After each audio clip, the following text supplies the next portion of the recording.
Are traditional expert calls in the investment world becoming obsolete? According to Stream, they are, and you can access primary research easily and efficiently through their platform. With Stream, you'll have the right insights at your fingertips to make the best investment decisions. They offer a vast library of over 26,000 expert transcripts powered by AI search technology. Plus, they provide competitive rates on expert call services, and you can even have an experienced buy-side analyst conduct the calls for you. But that's not all. Stream also provides the ability to engage with experts one-on-one and get your calls transcribed free of charge, all for 40% less than you would pay for 20 calls in a traditional expert network model. So if you're looking to optimize your research process and increase ROI on investment research spend, Stream has the solution for you. Head over to their website at streamrg.com to learn more. Thanks for listening, and we'll catch you next time. Hello, and welcome to yet another Value Podcast. I'm your host, Andrew Walker. If you like this podcast, it would mean a lot if you could rate, follow, subscribe, review wherever you're watching or listening to it. With me today, I'm happy to have on for, I think this is the third time, my friend. It says, is it Lena in the Zoom chat? But it is Evan Tindell. Oh, that's hilarious. Yeah, I never do podcasts on my iPad, but I'm traveling, so I have I guess Linnea is my daughter. So yeah, that's fun. I like it. Well, look, I appreciate you coming on, traveling. I've been really excited, really looking forward to this. I think you could probably tell by all the DMs and notes I was sending you in prep for this podcast. But before we talk about the company we're going to talk about, let's quickly disclaimer, nothing on this podcast is investing advice. That's always true. But today we're going to be talking about a London listed stock with basically all of its assets in Africa, which is obviously a developing market all across Africa. But, both of those carry a little bit of extra risk versus a lot of the domestic stocks we generally talk about. So people should just please keep that in mind. Not investing advice. Please do your own work.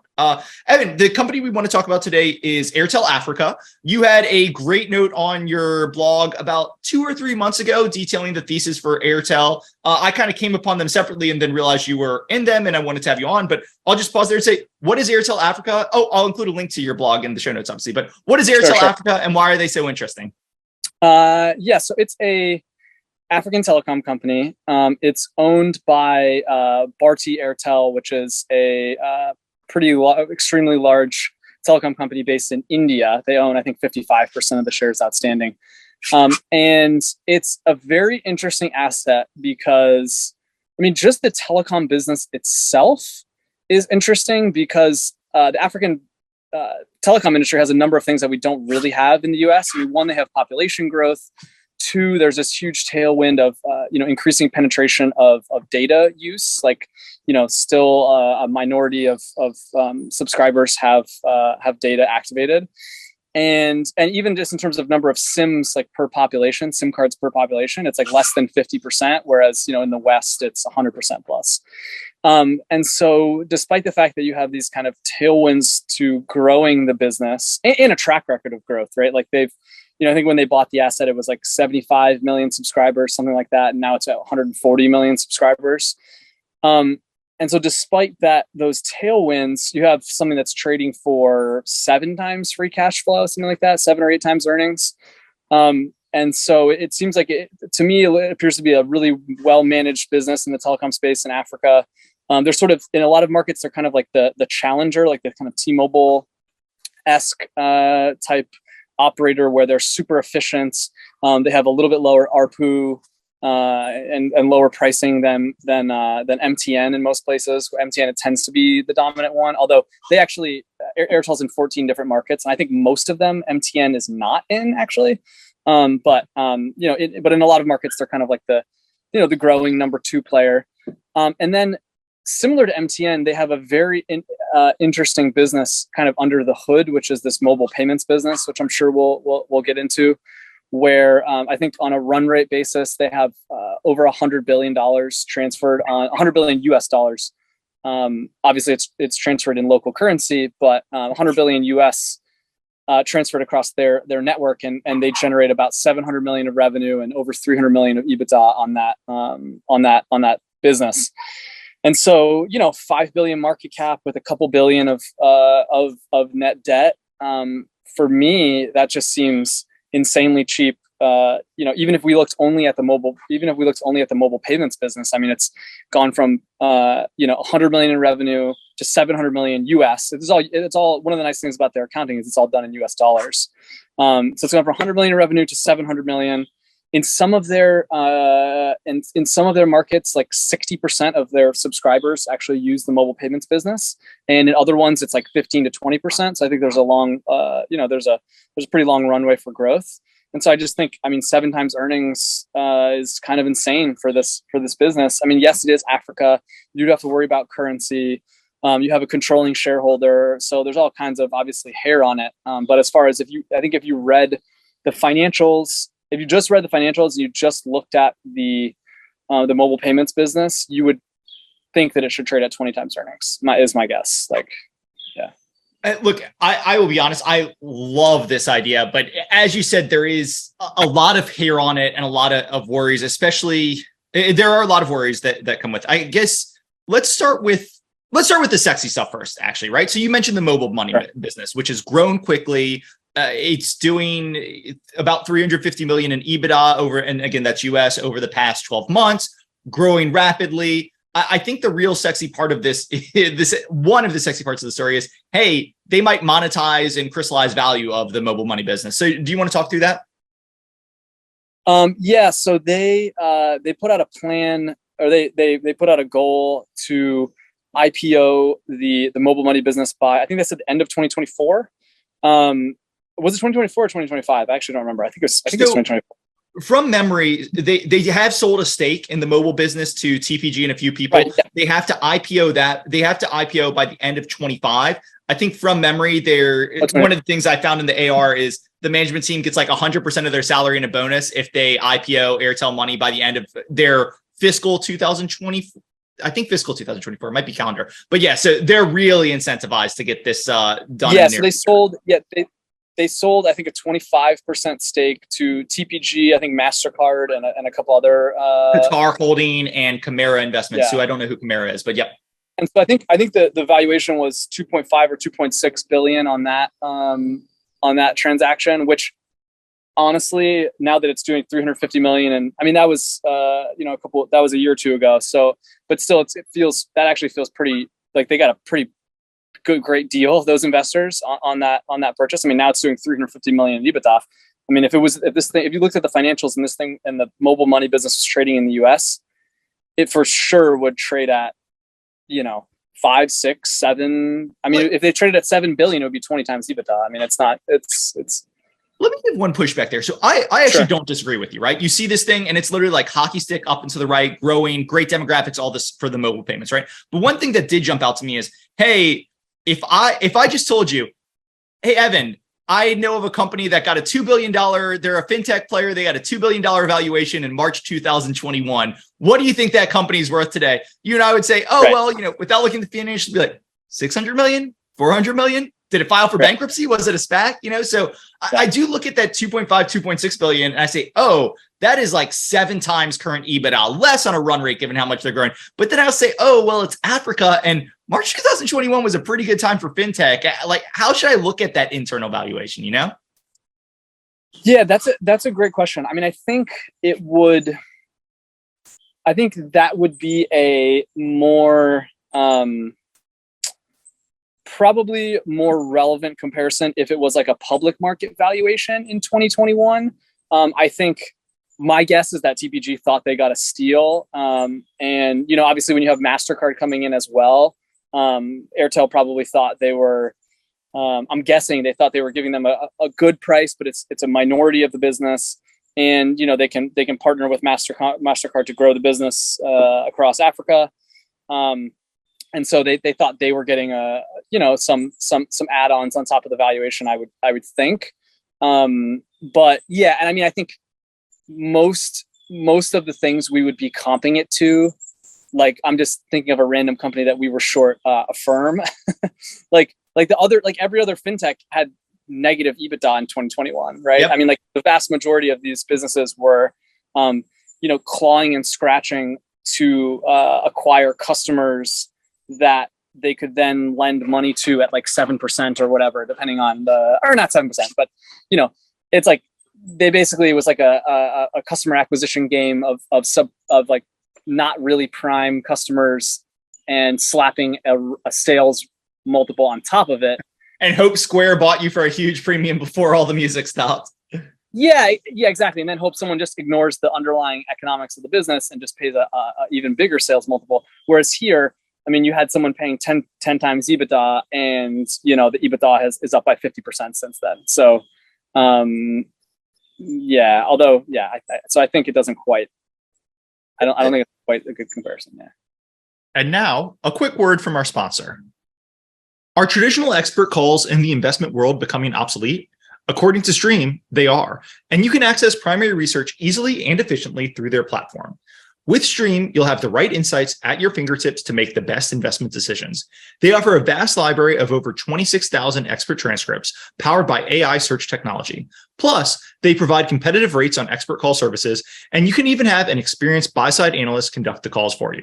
But that's not all. Stream also provides the ability to engage with experts one-on-one and get your calls transcribed free of charge, all for 40% less than you would pay for 20 calls in a traditional expert network model. So if you're looking to optimize your research process and increase ROI on investment research spend, Stream has the solution for you. Head over to their website at streamrg.com to learn more. Thanks for listening, and we'll catch you next time. So I guess I think we've covered a lot. So one of the really sexy things that it would attract investors to it, the low valuation, all this, but you've got this really fast growing mobile money business, which Airtel owns 74% of after they sold the stakes. That, again, that I kind of mentioned earlier, the management team, they said they're IPOing. The deal with TPG says they'll IPO it in the next 2 or 3 years. The management team's very incentivized to IPO it because they get a really nice bonus if they IPO it. So you could have this real crystallization of a sexy growth story value unlock in the next, could be at the end of this year, could be next summer, could be by the end of next year, but it seems like it's almost certainly coming. Yeah. And I mean, they've definitely, this management team, it is controlled by a foreign, by an Indian company. So you have, and you don't have any control. They own 55%. But I mean, in terms of, paying dividends and even this whole plan of spinning off the mobile money business. I mean, it's and selling a minority stake. I mean, it's kind of designed to. It appears very well crafted to sort of, crystallize the value and kind of reveal the value of the business. And they've, to my knowledge, they've given no indication that they're not like going fully forward with the plan. So yeah, I mean, I think it seems like a year and a half, and you're going to have, you should have an event there, which, kind of reveals how undervalued the stock is right now. I want to go to some of the risks, because the risks are really important to think about here. But I guess since we've just been talking about mobile money, maybe we should just quickly highlight the sum of the parts here, right? And the stock is trading for a little above, is it 100 pence or 100 pounds? I can never remember what it is in London, but it's funny. It's pence. It's pence. I tried to put the idea in some zero, and I didn't realize that they were like going to have it be in pounds on some zero. So I put my target as 300. And so I had a friend be like, or my business partner was like, I don't think a 30,000% return target is really that reasonable. I love the idea, but shoot for the stars, bud. Shoot for the stars. Yeah. So you buy it in pence. Yeah. So trade's about 100 pence. Why don't we just quickly talk about how you look at the sum of the parts here? Yeah. So I will say this. First of all, I some of the parts get a lot of hate. I'm not big on some of the parts. I think it's really important that you always need to pencil out an actual, like, it needs to translate to IRR, right? And in this case, I really think it does, because you can value some of the parts, but the mobile money EBITDA is going to translate to free cash flow, pretty quickly. So that's just my some of the parts caveat. But I mean, let's say so 350 million of EBITDA in the mobile money business. I mean, it depends what you think it's worth. If you think it's worth, if you think that's worth, $5 billion, that's basically the market cap of the firm right there. And then you have another, 2 billion, around 2 billion of EBITDA in the like core telecom business, against 1 point something billion of debt. And, we could debate how you want to look at the leases and whatnot. There's, I think 1.9 billion of lease liabilities, which I don't like to include in enterprise value, but accounting rules tell me differently. And so you have 2 billion of telecom EBITDA that I think should trade for. I mean, it's 50. It's like they do like a 50% margin versus Verizon at 35%. So it's a pretty good business. I think it's traded for at least 5 times. So that's that's 10 billion. So 10 billion plus 10 billion plus 5 billion is 15 billion, less 2 billion of debt is 13 billion. And so, on 3.8 billion shares outstanding, it should be trading for over 300 pence, I think. I mean, easily. The only two differences I have is I take out and you can tell me and we can live workshop this. I take out the 26% that TPG owns, so of the mobile money business. Oh, yes. That would knock $1 billion off. But aside from that, I was just using their net debt number when I built a simple thing. But when I do both those adjustments, I still get like 250 pence per share. So instead of 3x upside, it's 2.5x or whatever, but it's still quite hefty.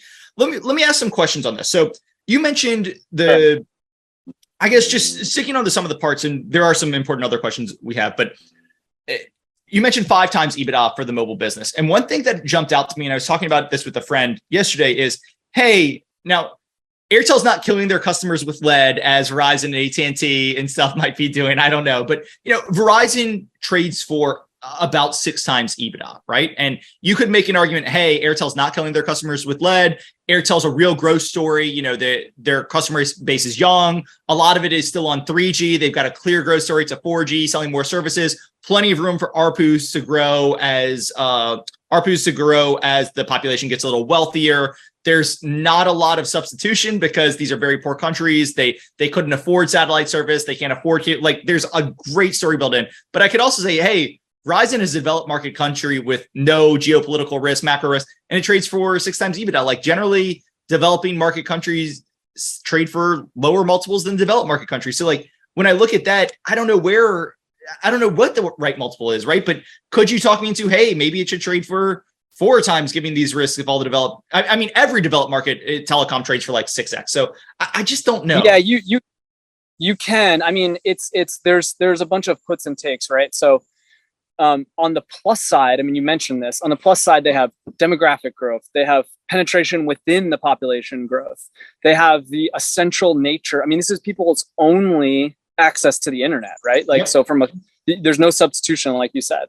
I think EBITDA translates more closely to free cash flow than for Verizon.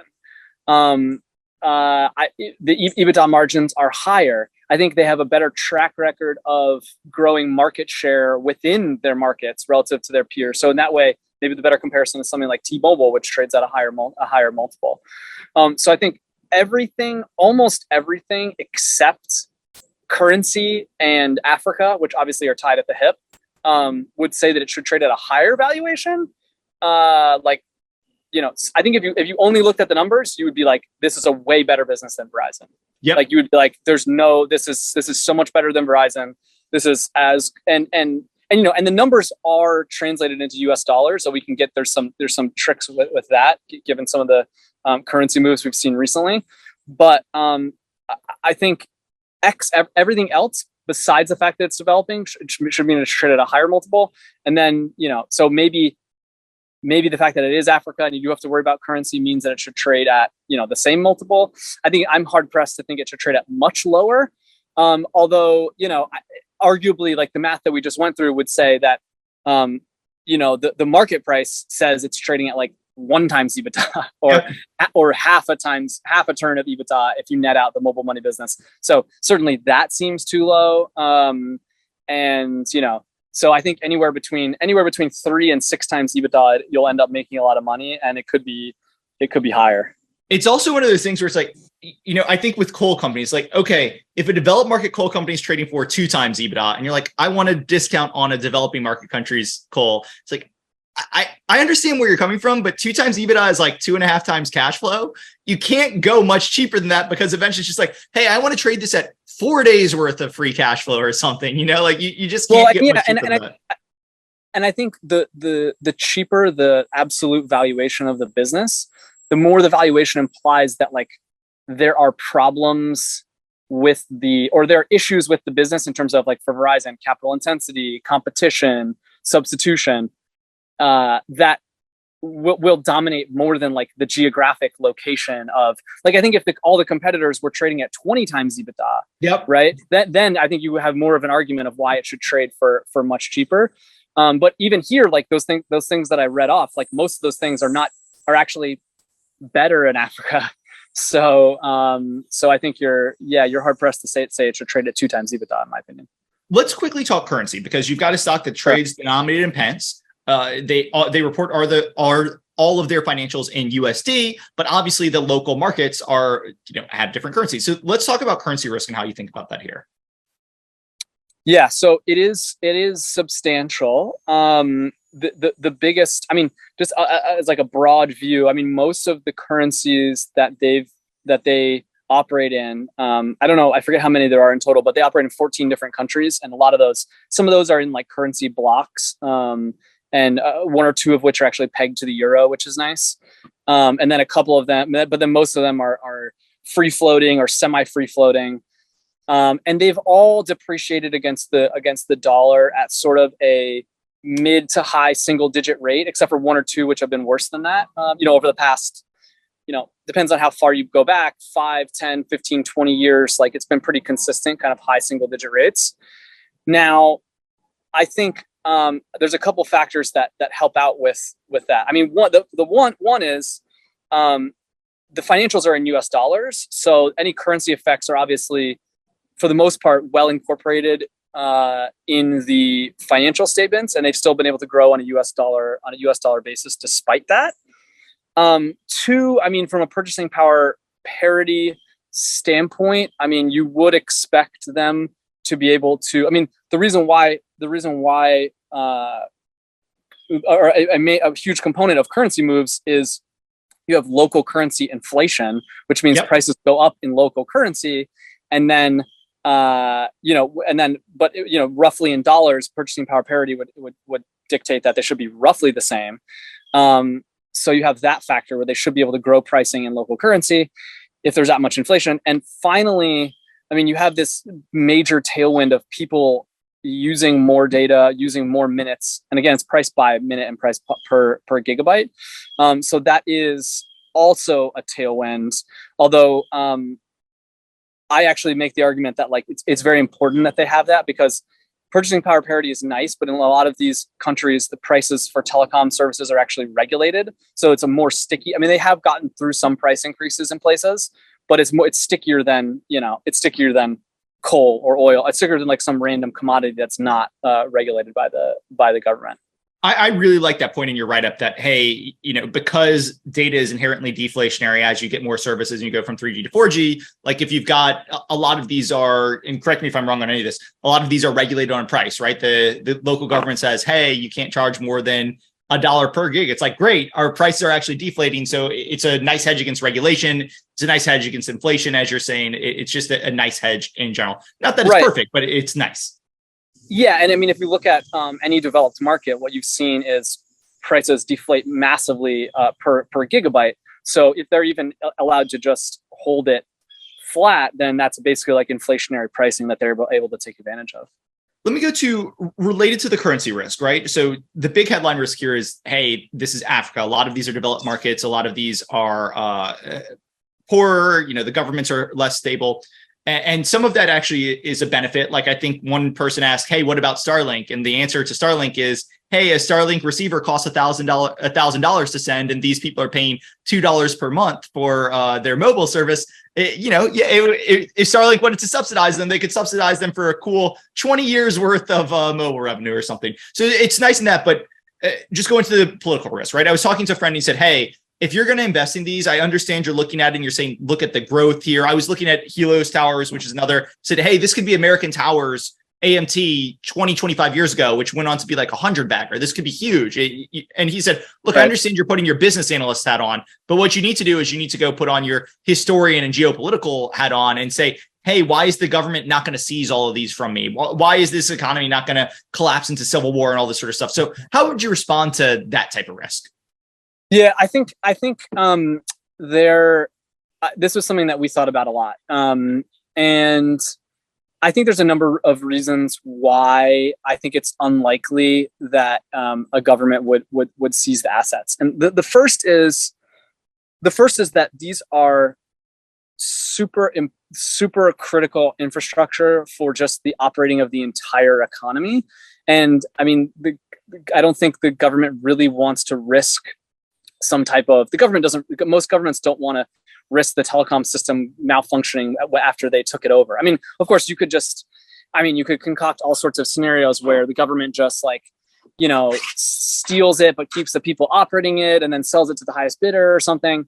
But I think even that risks, it risks disruption to service that I don't think politically is very tenable, especially considering how vital these systems are to the development of the African economy. Two, the government already has huge hooks into these things in terms of the economic exposure to the development of these assets, and those are is just profits taxation. I mean, they part of the valuation is that these companies pay roughly 40% income tax rates across the business. I mean, that's what Airtel ends up paying. You also have spectrum payments that that companies have made. I think last year they paid $300 million for spectrum in Nigeria and one or two other countries, and so governments are able to monetize it that way.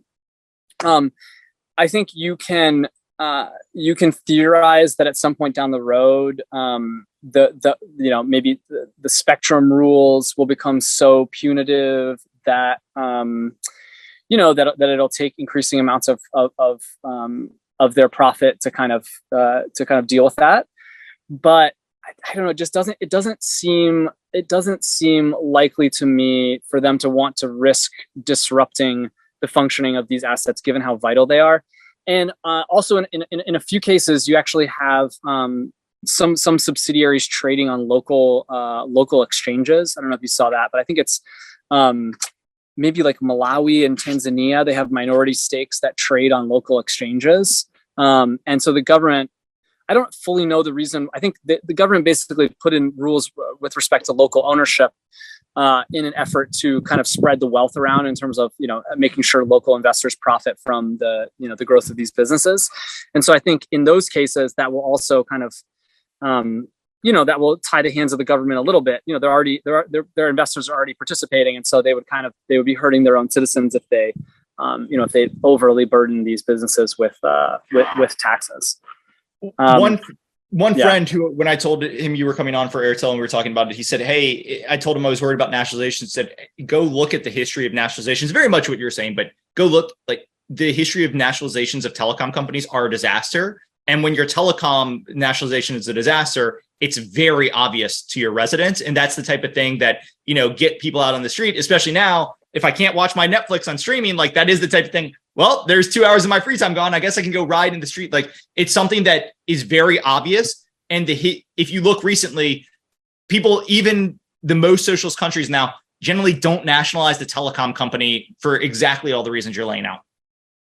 Yeah, and I mean, like, if I can only imagine, like, in Kenya, Safaricom's M-Pesa network does more than the GDP of Kenya in like peer-to-peer transactions, similar to Airtel Money. And I mean, if that went down for a week in Kenya, I mean, the entire economy would basically, or like huge swaths of the economy would just cease to function, basically. And I doubt that that's something that even the most hardened dictator would want to risk. I mean, they actually had I forget which country, maybe it was Uganda or one of the countries put a tax on mobile, like a 1 or 2% tax on mobile money transfers a couple of years ago. And then there was such an uproar that they actually ended up removing it. And I think it just goes to show, I should have remembered which country that was, but it just goes to show that, like, if you mess with people's, don't mess with people's phones. I think that's probably a pretty good rule. What about, so you mentioned the tax on the mobile payments, but I guess there's tax on mobile payments is one thing, like, that's shutting the whole economy down. We can talk about seizure of that asset in a second, but what about tax on the networks, right? Like, I worry about not necessarily men and with guns going and seizing all the towers and seizing the telecom. But I do worry, like almost the frog that boils slowly, where, hey, nice telecom company you got there, it's really important. We need to fund the deficit. Last year, it was 10% taxes on telecom. This year's 12, next year's 14. And then suddenly you and I are talking, 8 years from now, it's like, oh, well, Airtel pays 40% of revenues and taxes in all these countries, because it's not that they're seizing them. They're just taxing all the economic profitability out of them. Yeah, I mean, I suppose something like that is I think possible. I mean, I feel like that would also involve pretty large political risks, just because, I mean, you need these companies to invest in the future, right? Like these companies are like some of the most important technology businesses in Africa in terms of just like bringing Africa into the 21st century, 22nd century, one of the centuries, some century. into the current century in terms of in terms of digitizing the economy. You need them to have capital to to build the towers, to lease the towers, to invest in R&D and build the next generation of infrastructure. I mean, you have Airtel is also working on. I mean, Airtel has 70,000 kilometers of fiber that they've built, I think, and so.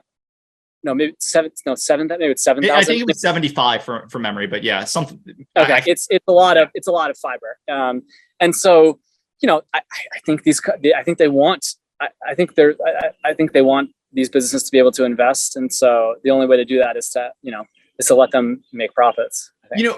I'm of two minds there, because I do agree with you, just that you think domestically, right? The most powerful lobbies tend to be the telecom lobbies, among the most powerful, because they employ so many people and they invest so much money. You go to the representatives like, hey, we're a top 3 employer in your district, and we also make the largest capital investments consistently in your district. Like the lobbying arms tend to be very, very powerful. When you get that, it's going to be the same here, right? These might be one of the 5 largest employers in every country. They make hundreds of millions of dollars in investments. They need to buy spectrum. But at the same time, there is a little bit of a difference of, hey, we nationalized the telecom company and all the phone service shut down, versus, hey, we're taxing the bejesus out of them. So they kind of stop laying fiber, and we're never going to get upgrade from 3G to 4G. Like, there is a difference, but I do think you're right, where if you employ 3% of the country's workforce and you've got that powerful, it's going to be very difficult to tax you into oblivion. I don't know if you want to say anything.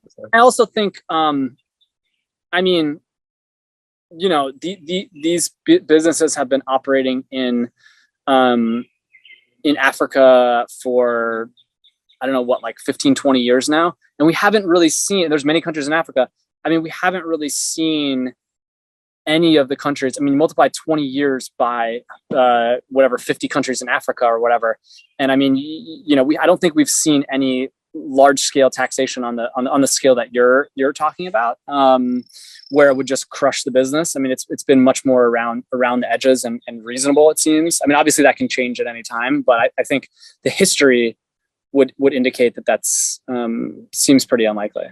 What about nationalization of the mobile payments business, right? Because that is something that's much easier to nationalize. And we have seen that. I think we've seen that, or seen attempts at that elsewhere, where, hey, it's very easy. The code's in the cloud. You just say, it was your code, now it's our code. Not taxation there, because that shuts the thing down, but just nationalization, or lots of political influence. Hey, why don't you stop allowing payments to our political opponents or to businesses we don't like? Like, I think we've seen that in some kind of Russian vassal states and that type of thing. Yeah, it feels like a risk. I think most of the comments would still apply. I mean, yeah, you don't. It's not going to involve like operating towers, but it's still. I mean, it's the code is in the cloud, but there's data centers and there's customer data and there's. I mean, it's just, I don't know.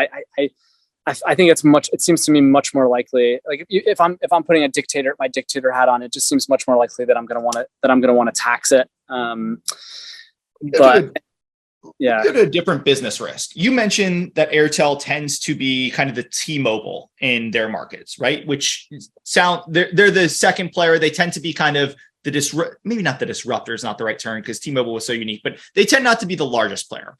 And until T-Mobile came along, like it tended to be, hey, being the largest player is the best, right? You amortize your spectrum costs over more customers. You amortize your fixed costs over more customers. Like it in a lot of businesses, it's the best to be the largest, especially in a heavily fixed cost business.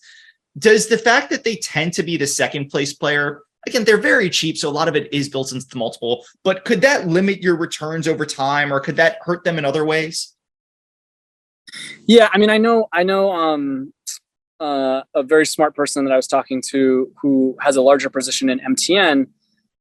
He actually does own Airtel as well, but he was saying that he likes MTN more because he thinks that especially the mobile money business is likely to be sort of a winner take most type thing, where the largest player, the largest player just has the best business. I don't think that the data bears that out so far in the mobile money business in Africa. I mean, they've been growing their mobile money business and subscriber base faster than MTN over the past 5 years. They're number two in a lot of places, but they've also gained market share and closed the gap in some others. And I think in Uganda now they're now like about to cross and become the largest player. And if there's a couple other countries like that where they're kind of encroaching. And to me, that indicates that, and this is where I think there's a similarity with T-Mobile. They just are a little bit better operationally and with customer acquisition, branding, cost-wise, like design of the network, overall. And actually that was kind of, in India, Airtel was known to, basically they outsourced everything from the very beginning in a very unique and contrarian way, like 30 years ago or whatever, when they were starting. Like everyone said, oh, you have to own the technology and blah blah blah, and they just said, listen, we're bringing in Ericsson, we're bringing in Nokia, we're gonna like have someone else do this, we're gonna focus on what we know best, which is marketing, acquisition costs, and pricing and designing, just everything except the core technology. And what they ended up with was a lower priced service, and eventually 350 million or whatever it is subscribers in India. And so I think there's there is plenty of evidence that they're extremely shrewd operators and that they've been able to grow market share despite being the number two player. And so I don't particularly worry that that's going to cause them any long-term harm. And if anything, it just shows their shrewdness that they've been able to overcome that to date. So that transitions nicely. So by the way, the investor of yours who mentioned NTN, I have a feeling I had lunch with him yesterday and he helped me prep a lot of these questions. But let me just quickly ask on MTN, why Airtel over MTN, right? MTN's larger. They've got the mobile payments business. I think they might trade a little bit cheaper than Airtel, though they're both trading quite cheaply, obviously. But why did you choose Airtel? So a couple of reasons. One is if you look back at the track record over the past 5 years, I think the numbers tell me that Airtel has just executed better in terms of subscriber growth, profitability, and even growth of the mobile money business. So that's the main thing.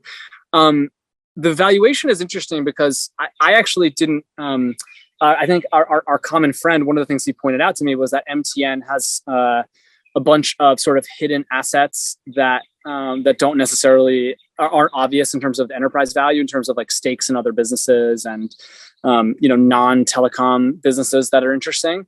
And so I thought Airtel looked cheaper just on the pure sort of EB to EBIT and like price to free cash flow metrics that I was looking at. So it may be that my second point, which was that it's a cheaper valuation, may actually not be true. But I just think I think if you look at the results over the past 5 years or so, they've just executed better, and it just seemed like therefore a cleaner story. Like to be able to grow US dollar EBITDA and revenue in the way that they have, despite all the currency moves, is just really impressive to me. That's an interesting answer. Just, I don't disagree, or I haven't dove into MTN, so I can't like disagree or agree with anything strongly, though. I think everything you laid out makes sense. I am surprised you did not mention the IPO of mobile money, because I know you and I are both. Oh, yes. We do like a catalyst. And you can tell me if you were just overlooking it, but MTN does not have a plan to like crystallize value, and Airtel does. I thought that might have been a real differentiating factor. No, that's actually a good point. Something that I had thought of in the past, but just completely forgot in the last 2 minutes when I was talking about it. Yeah, I mean, I think they've shown with their willingness to sell the minority stake and then plan for the IPO.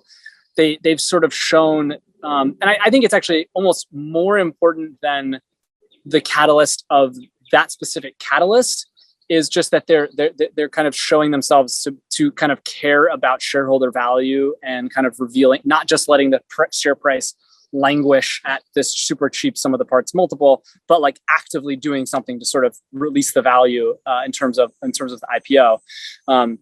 That just sort of demonstrates that they're going to be good stewards of capital, I think, which is important.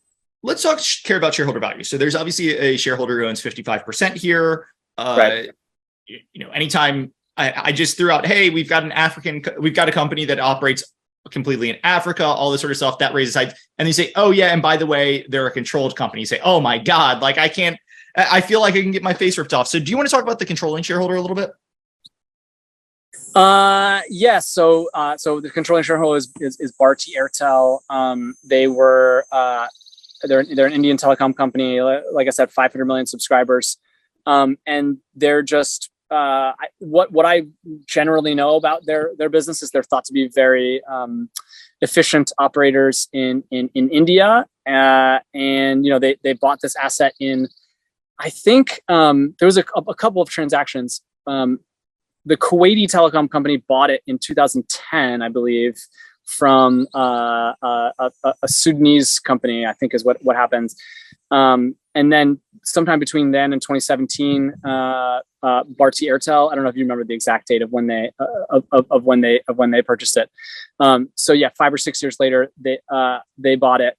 And yeah, I think I've been pretty impressed with how they've run their business so far. They give me no indication. I mean, anytime you have a controlling shareholder, you're kind of like reading the tea leaves in terms of what they intend to do, or whether they intend to do anything shady, or whether like you said, you're going to get your face ripped off somehow.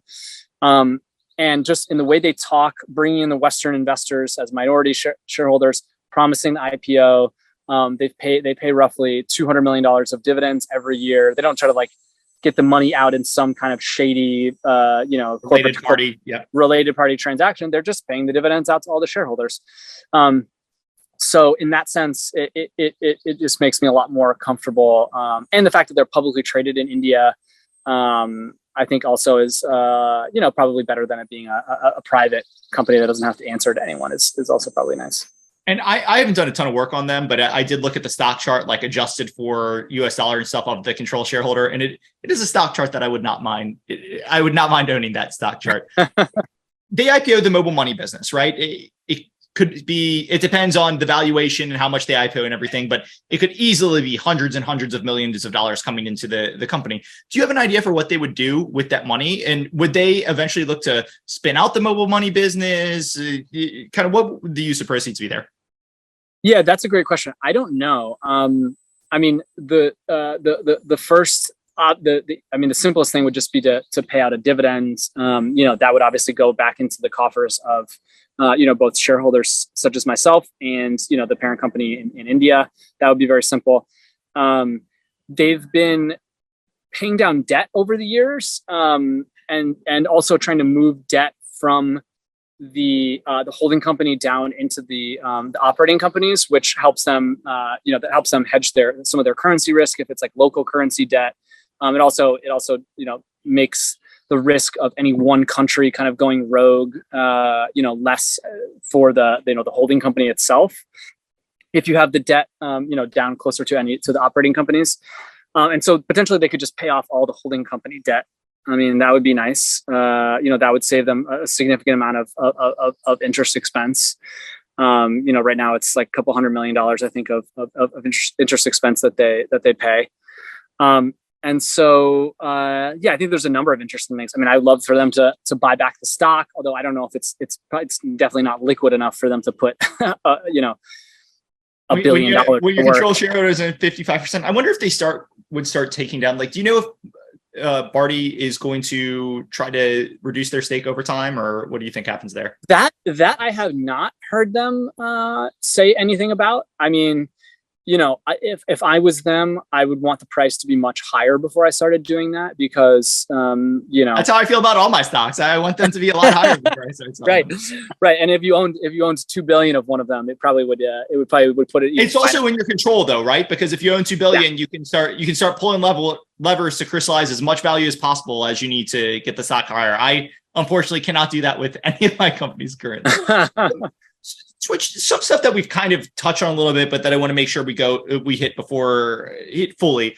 Number one, we said Africa. I mean, right now, inflation is roaring, and for U.S. consumers, it sucks, but it's not the end of the world. But you hear all the time, hey, the people who get hit hardest by the Ukraine war is the people in Africa, right? I think Airtel said in one of their things, in a lot of our countries, 40% of our consumers' income goes to food, and a decent bit on top of that is going to go to energy. When food prices go up 10 or 15% because Ukraine is not exporting wheat, or gas and oil prices go up, like that can cause a serious, really rapid recession, depression, that sort of stuff. That would probably be in the numbers already a little bit, but that doesn't look great. Like, I guess I'm asking, consumers, incredibly economically fragile, sensitive, inflation. Like, how do you think about that? Yeah, I mean, obviously, historically, we've seen, emerging market economies like the last 20, 30 years generally do worse anytime there's some sort of negative, do worse than developed markets anytime there's some sort of negative thing that occurs in the world, whether it's inflation or financial crisis or what have you. Although, a lot of the African economies are still heavily based on commodities. So, to the extent that inflation comes with higher commodity prices, it could be not as bad as maybe you would expect, just in terms of the overall effect on GDP, and that hopefully trickling down to the common person. But I mean, certainly I worry about the impact of currency on the business, and the potential for any one currency or group of currencies to do very poorly. I mean, we just saw in Nigeria the exchange rate basically, it was essentially a fixed exchange rate at 400 something naira to the dollar for a long time, and the black market rate was in the 700s. So what I actually did when I was valuing the company is I just assumed that Nigeria was going to go to 700 something. Yeah, I saw you assumed the black market rates for a lot. I mean, I'm a pretty free market person. I think that the free market's going to be able to set a better exchange rate than the government. So. But it was a little bit weird because they were able to expatriate some money, like a couple $100 million a year from Nigeria at the old rate. But yeah, it turned out that they caved on that pretty quickly. So, I mean, I think it's always hard to predict how any, broader economic event is going to affect, any particular country. But I think in this case, you're pretty well protected by the valuation, as well as just kind of the fundamental nature of their service to the African economies. I mean, I think like post 2014, you had a really bad time for the African economy as a whole after the oil bust, right? Or just the commodities bust in general post 2014. And you saw very little. I mean, you go back to the numbers, there wasn't a ton of impact to their business. To telecoms in general in Africa, because it's still, I mean, it's even at the much lower GDP per capita of Africa, the telecom pricing is still a minority of that, and it's so essential that the increased desire for access to the internet just swamped any even large cyclical factors. One of the tough things about doing this podcast is it's an hour, and you think you can get through a lot in an hour, but when you've got a business with 2 different segments and 14 countries and stuff, it's tough. So I want to be conscious of time, but there are a few last questions I want to make sure I ask. Sure. We talked about mobile money a lot, right? And my history with telecom companies, I do know, like, there's M-Pesa has a famous case study. That's the Kenyan one that was like African telecom launching a mobile money. I know that the African companies have had success, but maybe I'm too biased by the domestic companies, but like the domestic telecom companies, anything they launch is just absolutely terrible. and it tends to get run over by a small scrappy startup that invests 1/1000th of the resource because they're focused and they respond really quickly. They can do it. And so far, these businesses have done great in Africa. But I guess the question is, like, as the economy grows a little bit more and consumers get more access to data and like it becomes a little bit more entrepreneurial, what's to stop that my history of, hey, telecom companies get crushed whenever they try to do anything that's not telecom?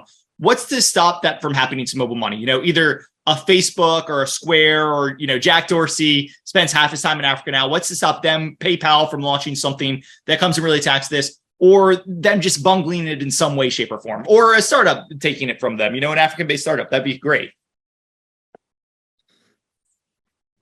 I think the difference is in the West, anything the telecom companies did that was sort of outside of their core business, they were basically starting from square one against, well-funded competition. And there was really no synergies between kind of their core business and the other stuff that they would try to do, whether that's like Verizon going into the advertising business or the TV streaming business or whatever. I mean, yeah, they already have subscribers and maybe they can cross-sell to them, but there was no they had no advantage, I think, in those. And so, yeah, they got crushed by other companies. I mean, I think here what we've seen is because the mobile payments business, really the mobile payments business worldwide pretty much started in Africa, like with M-Pesa in 2007. And their advantage was they were, they were one of the only, M-Pesa rollover minutes were one of the only like digital assets that they were people's only connection to the digital world. And they were the only digital assets that people already had. And so, like you said, this case study, it's not even the case study, just kind of describes what happened, but they were able to turn those digital assets into a fundamental first mover advantage in terms of subscribers.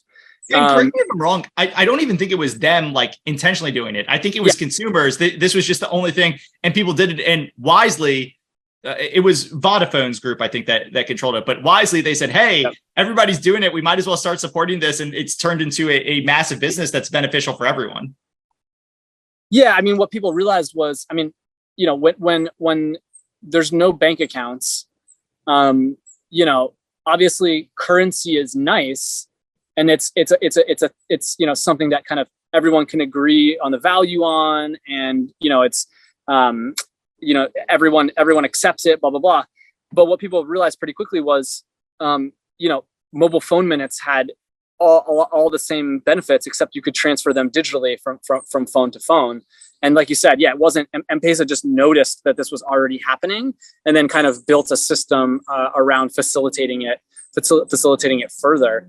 But I think what they've shown is I think arguably, one of the only advantages in technology that it really exists in technology is network effects, like network effects and first mover advantages, that result from that.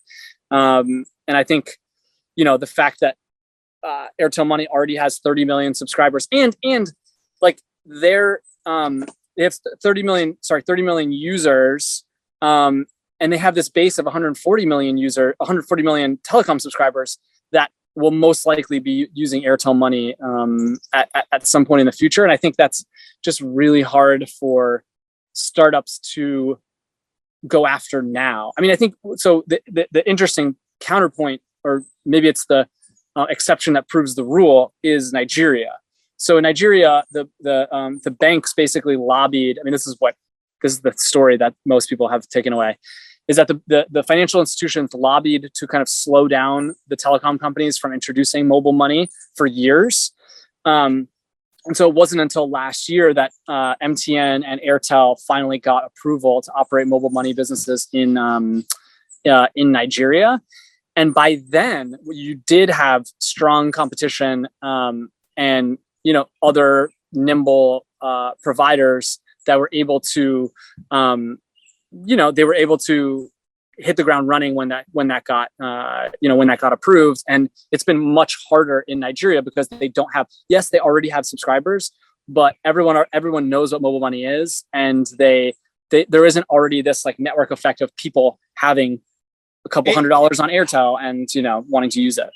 It's a great story because it shows the difficulty of it, and as you said, like it's not like the telecom companies are guaranteed to win. What happens is, as you said, first mover advantage, and they can take it. And now, a quick word from our sponsor. Are traditional expert calls in the investment world becoming obsolete? According to Stream, they are, and you can access primary research easily and efficiently through their platform. With Stream, you'll have the right insights at your fingertips to make the best investment decisions.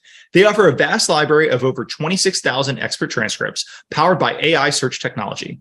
Plus, they provide competitive rates on expert call services, and you can even have an experienced buy-side analyst conduct the calls for you. But that's not all. Stream also provides the ability to engage with experts one-on-one and get your calls transcribed free of charge, all for 40% less than you would pay for 20 calls in a traditional expert network model. So if you're looking to optimize your research process and increase ROI on investment research spend, Stream has the solution for you. Head over to their website at streamrg.com to learn more. Thanks for listening, and we'll catch you next time.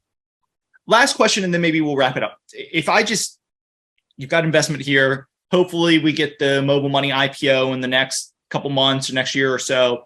If we just played this forward 3 or 5 years from now, like one of the things I do worry about is this is an African telecom company that's traded in London and reports in USD. Yes, it'll be nice to get dividends back, and yes, the cash flow should grow, and hopefully. But I do worry, like, hey, do you just have a situation where no one cares? Just no one cares. There's no catalyst. It doesn't seem like there's a natural acquirer for them. Like, yeah, we'll probably do fine because the dividends keep coming in and the cash flow keeps going up. But what if this just trades at 4 times EBITDA forever because just nobody cares? Yeah, I mean, I think that's kind of my thesis around why the opportunity exists in the first place, is just kind of like no one cares because it's this weird like thing that trades in London, but it's in Africa, but it's in dollars, but it's in 14 countries. Like, what's going on? And so I think that's I think if I tend to like to build portfolios of things where the valuation kind of implies no one cares right now. And if no one cares in the future, then you kind of do okay. But if someone ends up caring, then you can do really well. So I think that's, a positive optionality that it has at this valuation.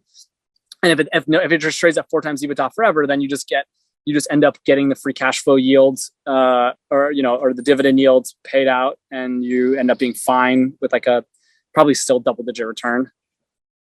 No, that makes sense. Do you think the dividend's weird? It just strikes me you've got this fast-growing African telecom with the control shareholder. I mean, obviously they spit off tons of free cash flow so they can pay the dividend, but it also strikes me, hey, should they be?